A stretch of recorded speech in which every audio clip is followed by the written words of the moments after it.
Good morning to everyone. Before starting the new exercise 5.2, some important definitions should be known, isn't it? So first one is intersecting line.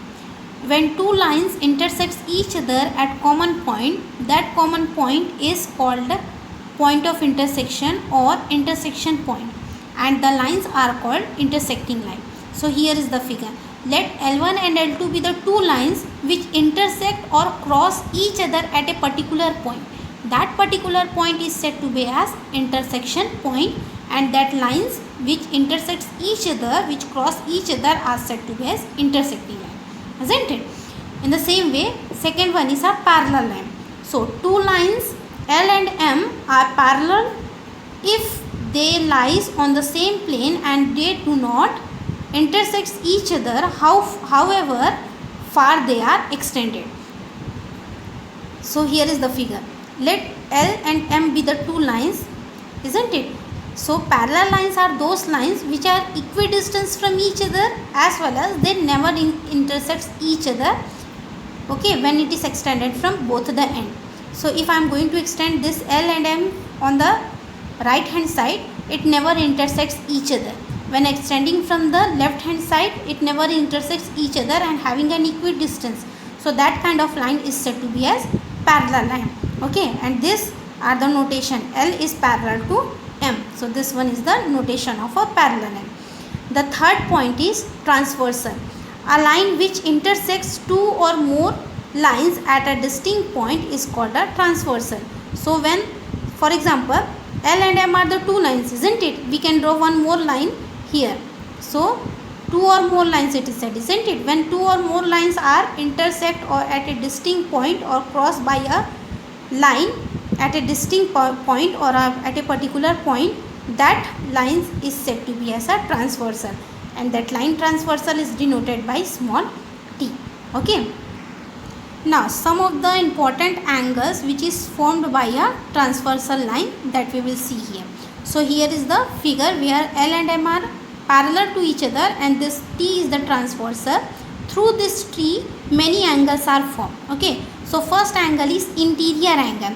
Interior angle, that means the angle which is formed inside the line L and M through the transversal. So what is interior angle? Say angle 3, angle 4, angle 5 and angle 6. These are the interior angle, okay, which is formed through the transversal. Now next one, exterior angle. Exterior angle are those angle which is forming outside the lines through the transversal. So which are the exterior angle? That means angle 1, angle 2, angle 7 and angle 8. These are the exterior angle. Now corresponding angle, which is very important. Corresponding angles are those angles which is forming on the same side of the transversal. So what is corresponding angle? So see here, angle 1, angle 5 are corresponding to each other. Angle 2, angle 6 are corresponding to each other. In the same way, angle 4, angle 8 is corresponding to each other. Angle 3 and angle 7 is corresponding to each other. So what is corresponding angle? Corresponding angles are those angles which is forming through the transversal on the same side of the same side of the transversal, but one should be the exterior angle and one should be the interior angle. So angle 2, angle 6 is a corresponding angle, angle 3 and angle 7 is a corresponding angle, angle 1 and angle 5 is a corresponding angle, and angle 4 and angle 8 are the corresponding angle. Next one is alternate interior angle. Alternate interior angles are those angles which is forming which is forming through the transversal. So what is alternate interior angle? Interior, that means it should be inside, and alternate, that means it should be the opposite side of the transversal, isn't it? So angle 3, angle 4, these are the alternate interior angle. In the same way, angle 4 and angle 6 are alternate interior angles. So two pairs of alternate interior angles are formed over here. In the same way, alternate exterior angles are there, okay. So alternate exterior angle, that means angle should be exterior. So angle 2 and angle 8 is alternate exterior angle, and in the same way angle 1 and angle 7 is the alternate exterior angle. The last one is consecutive interior angle, and it is also called as co-interior angle. Co-interior angle, that means angle 3 and angle 6. The angles which is forming on the same side of the transversal, but it should be interior.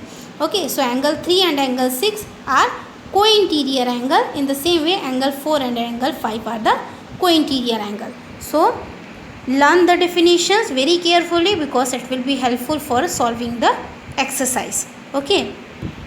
Now here are the some important statement which is helpful to prove that the two lines are parallel to each other. Okay. So first statement, it says that the two parallel lines are cut by a transversal. Each pair of corresponding angles are equal in measure. It means that, see, here is the figure, isn't it? So line L and M are parallel to each other, and this is the transversals which cuts the line. So what is corresponding angle? Corresponding angles are those angles which is forming on the same side of the transversal, but one should be the exterior angle, other should be the interior angle. That means angle 1, angle 5 is a corresponding angle, angle 2, angle 6 corresponding angle, 3 and 7 is a corresponding angle, and in the same way 4 and 8 is a corresponding angle.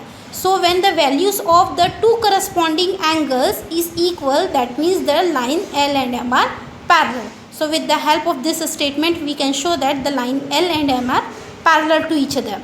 Now second statement says that if two lines parallels are cut by a transversal, each pair of alternate interior angles are equal.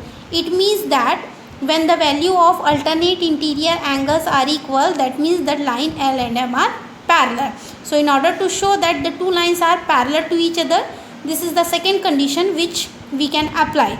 So what is alternate interior angle? Alternate interior angles will form through the transversal but opposite to each other, isn't it? So alternate interior angle, that means 3 and 5, 4 and 6. So if the value of 3 and 5 will be equal, that means the two lines are parallel to each other.